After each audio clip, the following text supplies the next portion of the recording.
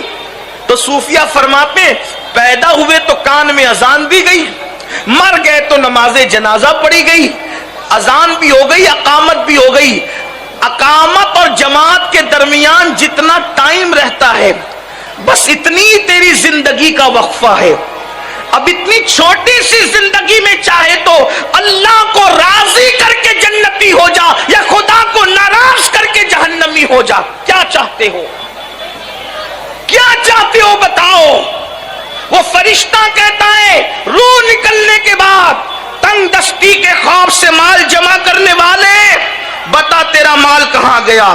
تو نے تباہی اور بربادی سے بچنے کے لیے، عیش و آرام کے لیے گھر بنایا تھا، وہ گھر کہاں گئے؟ تو نے تنہائی سے بچنے کے لیے اللہ اکبر جو مونس و غمگسار ڈھونڈے تھے، بنائے تھے، بتا وہ مونس و غمگسار کہاں گئے؟ لیکن نہ مال ہوتا ہے نہ کوئی غمگسار ہوتا ہے، اور مکان بھی انسان کا اپنا نہیں بلکہ اس کا مکان تو اس کی قبر ہوا کرتی ہے۔ آج مال کے چکر میں لوگ سود کا دھندا کر رہے ہیں، مسلمان جوؤں کے اڈے چلا رہے ہیں، مسلمان بھائی گیری کر رہے ہیں، لوگوں کو قتل کرنے کی، مار ڈالنے کی سپاریاں لے رہے ہیں۔ الا ماشاءاللہ سب مسلمان ایسے نہیں ہیں، لیکن مال کے چکر میں لوگ ایک دوسرے پہ جادو کر رہے ہیں، جادو کروا رہے ہیں، مال کے چکر میں اللہ اکبر کسی کا مرڈر کیا جا رہا ہے، مال کے چکر میں حلال و حرام نہیں دیکھا جا رہا ہے، مال کے چکر میں اپنی بستیوں کے اندر نشہ آور چیزیں بیچی جا رہی ہے، فروخت کی جا رہی ہے، مال کے چکر میں جوؤں کے اڈے چلائے جا رہے ہیں۔ آپ مجھے بتائیں کیا یہ مال قبر میں ساتھ جائے گا؟ ارے حلال کمانے والے اپنا مال اپنے ساتھ نہیں لے کر کے گئے تو حرام کمانے والوں نے کون سا کیا لے کر کے جانا ہے؟ اللہ اکبر۔ تو وہ فرشتہ روح نکالنے کے بعد کہے گا، نور نکلنے کے بعد کہے گا کہاں ہے تیرا مال، کہاں ہے تیرا مکان، کہاں ہے تیرے مونس و غمگسار؟ لیکن انسان کے پاس جواب کیا ہوگا؟ پھر اللہ کے رسول صلی اللہ علیہ وآلہ وسلم فرماتے ہیں جب اس کا جنازہ اٹھایا جاتا ہے تو تیسرا فرشتہ آ کر کے اس کو کہتا ہے. اللہ اکبر. افسوس آج تجھے بڑے لمبے سفر پر جانا ہے, اور اتنا لمبا سفر کہ اس سے پہلے تو نے اتنا لمبا سفر آج سے پہلے کبھی طے نہیں کیا. آج تو ایسی قوم سے ملے گا کہ آج سے پہلے تو ایسے کسی قوم سے نہیں تیری ملاقات ہوئی, اور آج تو ایسے تنگ اور تاریک گھر میں لٹا دیا جائے گا جسے قبر کہتے ہیں. اس سے پہلے ایسے تنگ اور تاریک مکان میں تجھے داخل نہیں کیا گیا. اگر آج اللہ کو راضی کرنے میں تو کامیاب ہو گیا تو تو بڑا خوش بخت ہے, تقدیر والا ہے, اور اگر اللہ تجھ سے ناراض ہے تو تو بڑا بدبخت ہے. یہ کب ہوتا ہے؟ جب وہ اللہ اس کا جنازہ اٹھایا جا رہا ہوتا ہے. مسلمان میرے بھائیوں سوچو, قبر کی تنگ اور تاریک وادی